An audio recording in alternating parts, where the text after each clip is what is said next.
Bienvenidos a nuestro espacio de divulgación científica, donde exploramos los temas más fascinantes de la filosofía, la historia, la psicología, la economía, la sociología y otras disciplinas que nos ayudan a comprender mejor el mundo y a nosotros mismos.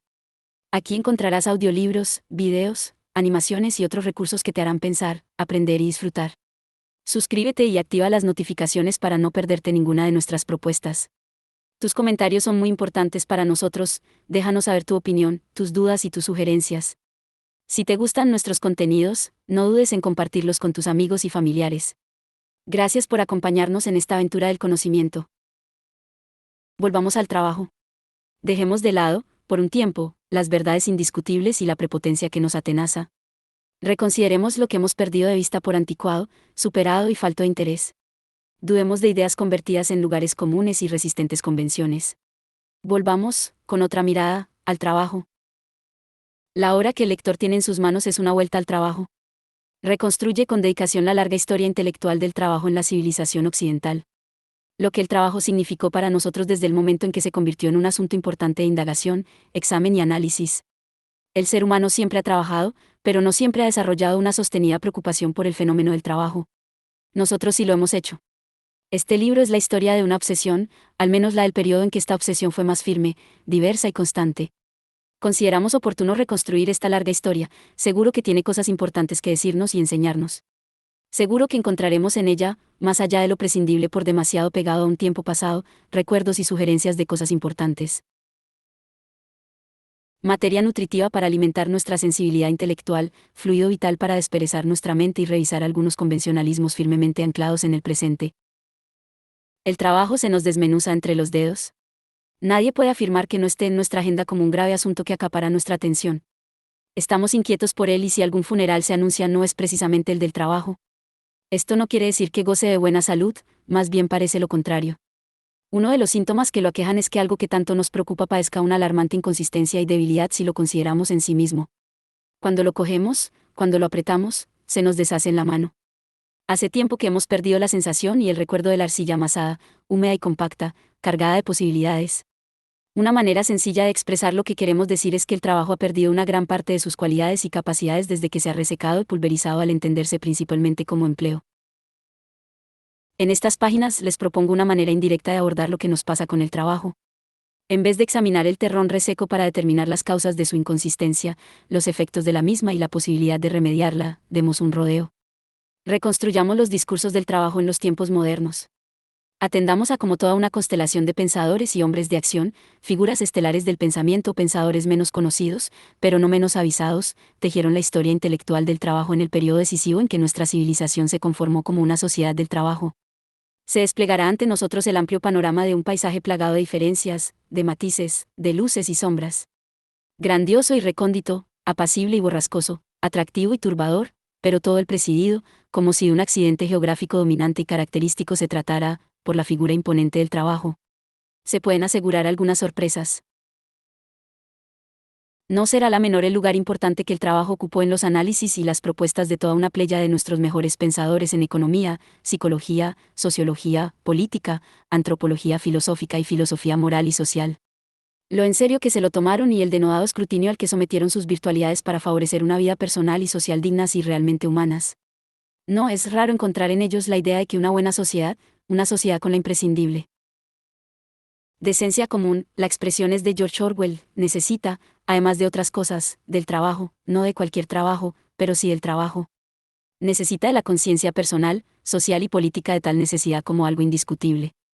Constatar la importancia concedida al trabajo, una importancia que rebasa ampliamente su dimensión económica, así como el constante desvelo por analizarlo y diseccionarlo de la manera más completa, y desde las perspectivas más diversas y aún encontradas posibles, puede ser una advertencia para reconsiderar nuestra tendencia a banalizarlo.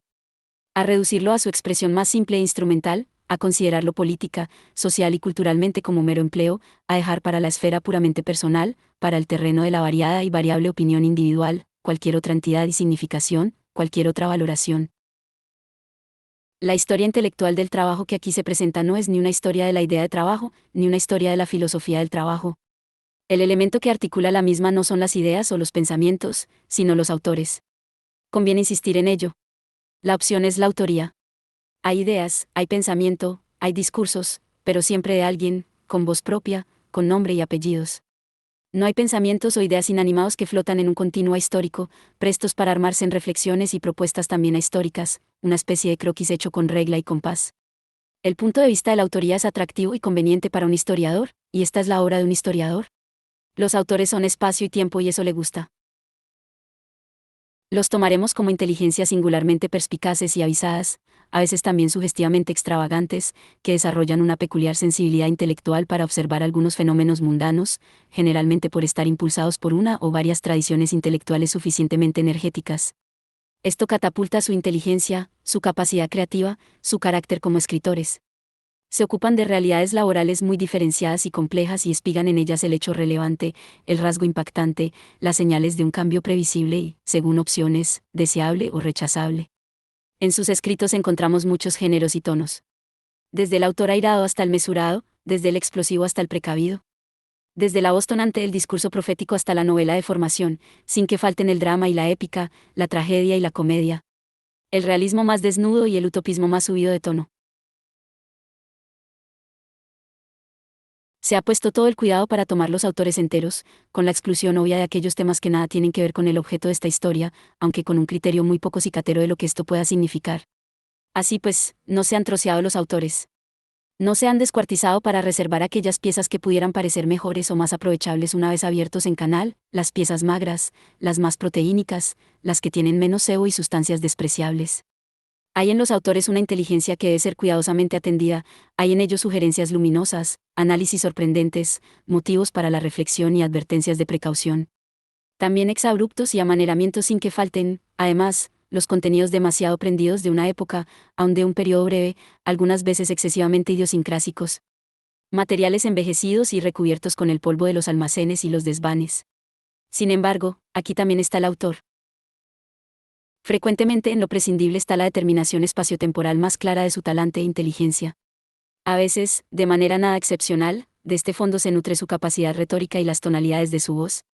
Sería imperdonable perderlas por diletantismo o por suficiencia. Cada autor tiene una biografía vital e intelectual, tiene sus dudas, sus descubrimientos, sus cambios de parecer, sus contradicciones aparentes o flagrantes. Cuando, por convicción, tomamos a los autores enteros disponemos de un antídoto contra la mutilación intelectual de los mismos y algunos de los efectos indeseados que esta disección propicia. Es una precaución para trascender su encasillamiento en posiciones ideológicas o analíticas demasiado unívocas y unidimensionales, excesivamente rígidas. Estaremos en mejores condiciones, entonces, para poder detectar y subrayar en su pensamiento afinidades, mezclas sorprendentes y combinaciones, mejor o peor resueltas, de tradiciones intelectuales inesperadas. Renunciamos, porque creo que da buenos resultados, a la pretensión de encasillarlos en el papel que mejor se acomoda al guión que hemos dispuesto. Dejemos que actúen como personajes complejos, a veces imprevisibles, y la escena se enriquecerá con el necesario dramatismo, con historias sugestivas o inquietantes, con afinidades y rechazos conscientes o velados. La historia intelectual del trabajo es un bosque que extiende ante nuestros ojos la superficie de su cubierta vegetal visible. Por debajo de la misma está el subsuelo, un terreno oculto. Las diferencias de lo visible, tan evidentes, significativas y reveladoras, esconden frecuentemente el suelo profundo donde las raíces de los grandes árboles, tan peculiares y diferentes entre sí, se tocan y se nutren de oligoelementos y materia orgánica comunes. La historia intelectual se queda, a veces, en el terreno de lo visible, donde las diferencias son manifiestas y las clasificaciones oportunas, apaciguándose la inquietud que pudiera crear la mezcolanza indeseada e inquietante que subyace. En esta obra se ha intentado que ambas realidades, la superficial y la profunda, estén debidamente atendidas. Que más allá de las diferencias más visibles e intelectualmente complacientes puedan detectarse aquellas afinidades escamoteadas que tan reveladoras pueden resultar para una historia intelectual del trabajo protegida de filtros y convicciones que limitan y, frecuentemente, distorsionan. Homo Faber es un texto de historia intelectual, pero quisiera subrayar que también es algo más. Es la obra de un historiador que ha dedicado una buena parte de su pasión de estudioso a la historia social. Esto supone que obran en sus páginas las referencias necesarias a los contextos en los que se producen los discursos del trabajo que constituyen la sustancia del libro. Contextos económicos, sociales, políticos y culturales que siempre han ocupado un lugar relevante en la mejor tradición de historia social. Espero que esta formación de historiador, en lo que tiene que ver con la autodisciplina analítica y las precauciones metodológicas que se aprenden y practican en las investigaciones de archivo, haya beneficiado y mejorado esta obra de historia intelectual. Me estoy refiriendo al respeto que exigen los discursos y las ideas en tanto que fenómenos históricos y, por lo tanto, al comedimiento necesario para no distorsionarlos al ponerlos directamente al servicio de nuestras preocupaciones presentes. Homo Faber es una investigación sobre la historia intelectual del trabajo en el amplio periodo en el que Occidente se entendió y se quiso a sí mismo como una sociedad del trabajo. Esta historia empieza en torno al último cuarto del siglo XVII y comienza a transformarse y perder una parte importante de su relevancia después de la Segunda Guerra Mundial. El relato de lo que ocurre en este largo periodo pivota todo el sobre la creación y el desarrollo de la concepción moderna del trabajo, una empresa nunca antes vista en la historia de nuestra civilización occidental, un fenómeno que llama la atención por el grado de complejidad y diversidad que pudo alcanzar. A lo largo de casi 300 años el trabajo y la sociedad del trabajo ocuparán un lugar eminente en las preocupaciones, los análisis y las propuestas de una variadísima nómina de autores de las más diversas procedencias sociales, con distintas orientaciones ideológicas, y con opiniones y opciones económicas, sociales, políticas y culturales frecuentemente enfrentadas. Un hecho que hoy día debería parecernos sorprendente es lo mucho que se ocuparon del trabajo algunas de las mejores cabezas de nuestra tradición intelectual, lo en serio que se lo tomaron y las novedosas dimensiones que en él exploraron mediante una búsqueda tenaz. También las esperanzas y las decepciones que sufrieron en esta apasionada y apasionante tarea. No es nada infrecuente encontrar entre ellos a los que creyeron firmemente que para construir una sociedad no solo rica, sino también justa y decente, no podíamos prescindir del trabajo, no debíamos banalizarlo y acabar por dejarlo reducido al mondo esqueleto de sus funciones más utilitarias, las propias del utilitarismo más mostrenco e instrumentales. Al trabajo, al que el lector encontrará en buena parte de estas páginas, no le sentaron demasiado bien ni las derivas analíticas de la economía neoclásica, ni la consolidación de los estados extensos en la primera mitad del siglo XX, ni el keynesianismo, ni las políticas de bienestar posteriores a 1945, ni el neoliberalismo, ni la aguda intensificación y sofisticación del consumo de bienes y servicios posterior a la década de los 60 del siglo pasado. Acosado por los más diversos flancos, por las más diversas prácticas y creencias, el trabajo pierde pie y comienza a ser visto como algo propio de otro tiempo. Un artefacto de la vieja fábrica de los deberes. Con el progresivo debilitamiento del trabajo se desdibujan los valores del trabajo y de la sociedad del trabajo y aquellas posibilidades que los modernos creyeron encontrar en él para estructurar las biografías personales, contribuir a dotarlas de sentido e insuflar en ellas algún tipo de eticidad. Debilitado el trabajo nos queda el empleo y bien lo sabemos, es de por sí veleidoso, variable, acomodaticio y, después de todo, hasta un tanto superficial. Llegados a este punto que cierra de alguna manera esta investigación, no importa demasiado el trabajo, queda en el mejor de los casos, y como decíamos más arriba, relegado al ámbito de los proyectos y las opciones personales. Si algo nos importa, si algo nos obsesiona, es el ejercicio laboral, su extensión o reducción y las condiciones, de todo tipo, en las que puede realizarse. Nuestra investigación se limita al largo periodo de nuestra historia en el que el trabajo fue un tema central en los análisis y las polémicas de estudiosos y activistas reconocidos y, a la vez, un objeto de minucioso escrutinio en sí mismo. Ni antes, ni después, ha ocupado una posición tan eminente. Las fechas que acotan esta historia intelectual del trabajo, 1675 y 1945, conforman, pues, una cronología y son, por lo tanto, algo más que meras fechas. Quieren proponer un corte temporal con un grado suficiente de coherencia como para propiciar la comprensión y delimitación históricas de un fenómeno importante y complejo. Podríamos sintetizarlo afirmando que el largo periodo comprendido entre estos años articula la época de referencia de la historia intelectual del trabajo en Occidente. Ni antes, ni después, las cosas fueron, ni serán, lo mismo. Homo Faber está dividido en tres partes.